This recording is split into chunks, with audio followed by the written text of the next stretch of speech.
রাধা অষ্টমীর ব্রত তখনই সম্পূর্ণ হবে যখন কিনা আমরা এই রাধা অষ্টমীর ব্রত মাহাত্ম্য কথা পাঠ কিংবা শ্রবণ করব। কারণ আমরা সকলেই জানি যে কোনো ব্রত তখনই সম্পূর্ণ হয় যখন কিনা সেই ব্রতের ব্রত মাহাত্ম্য কথা আমরা পাঠ কিংবা শ্রবণ করি। সুতরাং এই রাধা অষ্টমীর ব্রত যদি আপনি সম্পূর্ণ করতে চান, সম্পূর্ণ ভিডিওটা দেখেন, শোনেন এবং পাঠ করেন। কারণ আমি এই রাধা অষ্টমীর ব্রত কথা অবশ্যই ভিডিও স্ক্রিনের মধ্যে আপনাদের সঙ্গে শেয়ার করব, যাতে করে আপনারাও পাঠ করতে পারেন এবং তার ফল লাভ করতে পারেন। তো চলুন রাধা অষ্টমীর ব্রত মাহাত্ম্য কথা পাঠ করা যাক। ঋষি শৌনক মহামণি সুতকে জিজ্ঞাসা করলেন, হে সুত, অন্যান্য দেবতার উপাসনার চেয়ে শ্রীকৃষ্ণের আরাধনাই শ্রেষ্ঠ জানি। আবার এটাও শুনেছি যদি রাধারানীর উপাসনা করা যায় তা আরো শ্রেষ্ঠ এবং পূর্ণপদ। অতএব রাধারানীর অন্য কোনো ব্রতাদি বলুন। সুত জবাব দিলেন, হ্যাঁ ঋষিবর, আমি আপনাকে একটি গোপন ব্রতাদির কথা বলছি, আপনি শুনুন। একদিন দেবর্ষি নারদ শ্রী বিষ্ণুর নিকট হয়ে জিজ্ঞাসা করলেন, হে প্রভু, আপনার শ্রীমুখে আমি অনেক ব্রতের কথা শুনেছি। এখন আমি শ্রীমতী রাধারানীর জন্মদিনের ব্রত কথা শুনতে চাই। শ্রী বিষ্ণু বললেন, হ্যাঁ দেবর্ষি, তুমি আমার পরম ভক্ত, তাই তোমার এই ইচ্ছা আমি অবশ্যই পূরণ করব। তবে শোনো, কোনো এক সময় সূর্যদেব ত্রিলোক ভ্রমণ করতে করতে নানান প্রকার ঐশ্বর্য দেখে মনে মনে তপস্যার সিদ্ধান্ত করলেন এবং মন্দার পর্বতের গুহায় কঠোর তপস্যা আরম্ভ করলেন তিনি। এইভাবে দীর্ঘদিন কেটে গেল, কিন্তু সূর্যদেব থামছেন না। সূর্য গুহায় আর পৃথিবী অন্ধকারচ্ছন্ন থাকায় দেবতারা ভয় পেলেন এবং দেবরাজ ইন্দ্র ও সমস্ত দেবতাগণ মিলে তখন আমার কাছে এসে সমস্ত কথা বলল। আমি বললাম, ভয় পেও না হে দেবগণ, সূর্য থেকে তোমাদের কোনো ভয় নেই, তোমরা নিজ নিজ স্থানে ফিরে যাও। আমি সূর্যকে তার তপস্যা থেকে নিরস্ত করব। তারপর আমি সূর্যের কাছে গেলাম। তখন সূর্য আমাকে দেখে খুব আনন্দিত হলেন। তিনি বললেন, হে শ্রীহরি, আপনার দর্শন পেয়ে আমার জন্ম ও তপস্যা সার্থক হলো। যিনি সৃষ্টি স্থিতি সংহার কর্তা ব্রহ্মা মহেশ্বর, যাকে সর্বক্ষণ চিন্তা করেন, তাকে দর্শন করে আমি ধন্য হলাম। তখন আমি সন্তুষ্ট হয়ে সূর্যদেবকে বললাম, হে সূর্য, তুমি আমার পরম ভক্ত, তোমার তপস্যাতে আমি সন্তুষ্ট হয়েছি। বলো, তুমি কি বর চাও? আমি তোমাকে সেই বর প্রদান করতে চাই। হে দিবাকর, তুমি তপস্যায় সিদ্ধি লাভ করেছ, এখন বর প্রার্থনা করো। সূর্যদেব বললেন, হে প্রভু, আমাকে একটি গুণবতী কন্যার বর দিন, যেই কন্যার কাছে আপনি সারা জীবন বশীভূত থাকবেন। এছাড়া আমার আর কিচ্ছু চাওয়ার নেই। আমি তখন তথাস্তু বললাম।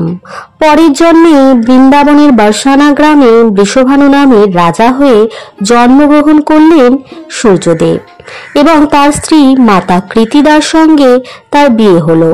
বিয়ের পর প্রথমে মাতা কৃতিদা একটি পুত্র সন্তানের জন্ম দেন এবং তারপর ভাদ্র মাসের শুক্লপক্ষের অষ্টমী তিথিতে ধরতি পবিত্র করে কৃতিদার গর্ভে শ্রীমতী রাধারানীর জন্ম হয়েছিল।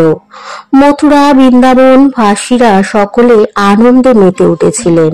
এরপর ধীরে ধীরে আমি এবং শ্রীমতী রাধারানী বড় হতে থাকলাম। তারপর আমাদের মধ্যে রাসবিহার হলো, নানান লীলা আমরা সম্পূর্ণ করলাম। তারপরে একদিন আমার ত্রিগুণার্তিকার মায়ায় মুগ্ধ হয়ে শ্রীমতী রাধারানী আমাকে বিবাহ করতে চাইলেন, কিন্তু তা সম্ভব হলো না পরিস্থিতির চাপে। তারপর একদিন শ্রীমতী রাধারানীর সঙ্গে বিবাহ হলো আয়ান ঘোষের। শ্রী রাধা এবং আয়ান ঘোষের বিবাহ তো হয়েছিল, তবে তাদের মধ্যে কোনো স্বামী স্ত্রীর সম্পর্ক ছিল না। আমাকে পরম মনুষ্যত্ব জ্ঞানে আমার সঙ্গে শ্রী রাধা বিহার করতে লাগলেন। রাধারানীর এই আবির্ভাব তিথি রাধা অষ্টমী নামে পরিচিত। আবার জন্মতিথিতে আরেকটি কাহিনীও আছে। আমরা তো এত অবধি জানতে পারলাম যে সূর্যদেব তপস্যার দ্বারা বরদান পেয়েছিলেন যে শ্রীমতী রাধারানীকে কন্যা রূপে পাবেন। তো সূর্যদেব যখন বৃষভানু হয়ে বৃন্দাবনের বরসানা গ্রামের রাওয়াল অঞ্চলে যখন জন্মগ্রহণ করেছিলেন, তখন মাতা কৃতিদার সঙ্গে তার বিবাহ হয়েছিল এবং বিবাহ হওয়ার পর যখন পুত্র সন্তান হয়, তারপর তাদের আর কোনো সন্তান হচ্ছিল না এবং তখন বৃষভানু রাজা এবং মাতা কৃতিদা দুজনে মিলে শ্রী বিষ্ণুর পূজা করতেন এবং প্রতিদিন প্রার্থনা করতেন তাদের ঘরে যেন ফুটফুটে একটি কন্যা সন্তানের জন্ম হয়। বৃষভানু রাজা প্রতিদিন যমুনা নদীর তীরে গিয়ে মা যমুনাকে বলতেন, আমার ঘরে যেন একটি কন্যা সন্তান আসে।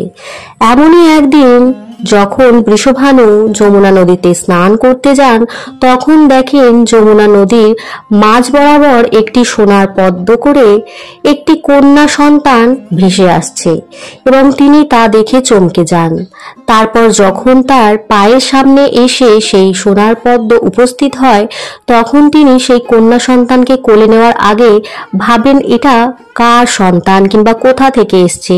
তখন দেবর্ষি নারদ প্রকট হন এবং তিনি বৃষভানু রাজাকে বলেন, তুমি গত জন্মে অনেক তপস্যা করেছিলে এবং তুমি শ্রী বিষ্ণুর কাছে প্রার্থনা করেছিলে যে তুমি একটি গুণবতী কন্যা সন্তান প্রাপ্ত করতে চাও এবং সেই কন্যার দ্বারা যেন শ্রী বিষ্ণু সারা জীবন বশীভূত থাকেন। আর এই কারণে বিষ্ণুর পত্নী শ্রী রাধা তোমার ঘরে এসেছে কন্যা রূপে, তুমি একে নিজের গৃহে নিয়ে যাও। এরপর বৃষভানু রাজা সেই কন্যা সন্তানকে কোলে নিয়ে গেলেন তার রাজমহলে এবং সেখানে গিয়ে মাতা কৃতিদার কোলে তুলে দিলেন। কিন্তু এ কি, তখনও কিন্তু সেই কন্যা সন্তান চোখের পাতা খোলেনি। এরপর সময় যাচ্ছে, রাজা চিন্তিত হয়ে পড়ছেন, কারণ তার কন্যা কিছুতেই চোখ খুলছে না। তারপর একদিন তার অন্নপ্রাশনের আয়োজন হলো। সেই সময় তিনি পুরো গ্রামকে নিমন্ত্রণ করেছিলেন শ্রীমতী রাধারানীকে আশীর্বাদ দেওয়ার জন্য এবং সকলেই এসে উপস্থিত সেখানে নন্দ বাবা এবং মাতা যশোদা ও তাদের একটি ছোট্ট ফুটফুটে পুত্র সন্তান যে কিনা হচ্ছেন শ্রীকৃষ্ণ, তিনি এসেছিলেন সেই অন্নপ্রাশনের নিমন্ত্রণ রক্ষা করতে। সেদিন মা যশোদা শ্রীকৃষ্ণকে নিয়ে প্রথমে গেছিলেন শ্রীমতী রাধারানীর কক্ষে, যেখানে শ্রীমতী রাধারানী দোলনার মধ্যে ঝুলছিলেন এবং মা কৃতিদা তাকে দোল খাওয়াচ্ছিলেন। সেই সময় শ্রীকৃষ্ণ গিয়ে শ্রীমতী রাধারানীকে প্রথম দেখেছেন এবং হয় না ভালোবাসার অনুভব, সেই দিনকে শ্রীমতী রাধারানী প্রথম তার চোখের পলক খুলেছিলেন, কারণ এটি তারা আগে থাকতেই নির্ধারিত করে রেখেছিলেন। যখন কিনা শ্রী বিষ্ণু এবং মা লক্ষ্মী বলেছিলেন যে আমরা কৃষ্ণ এবং রাধা রূপে জন্মগ্রহণ করব, তখন শ্রীমতী লক্ষ্মী দেবী বলেছিলেন যে আমি সেখানে গিয়ে কিন্তু কোনো পরপুরুষের মুখ প্রথমে দর্শন করব না, আমি আপনার মুখই সর্বপ্রথম দর্শন করতে চাই। তো সেই কারণে শ্রীমতী রাধারানী সর্বপ্রথম শ্রীকৃষ্ণকে দর্শন করেই কিন্তু চোখের পলক খুলেছিলেন।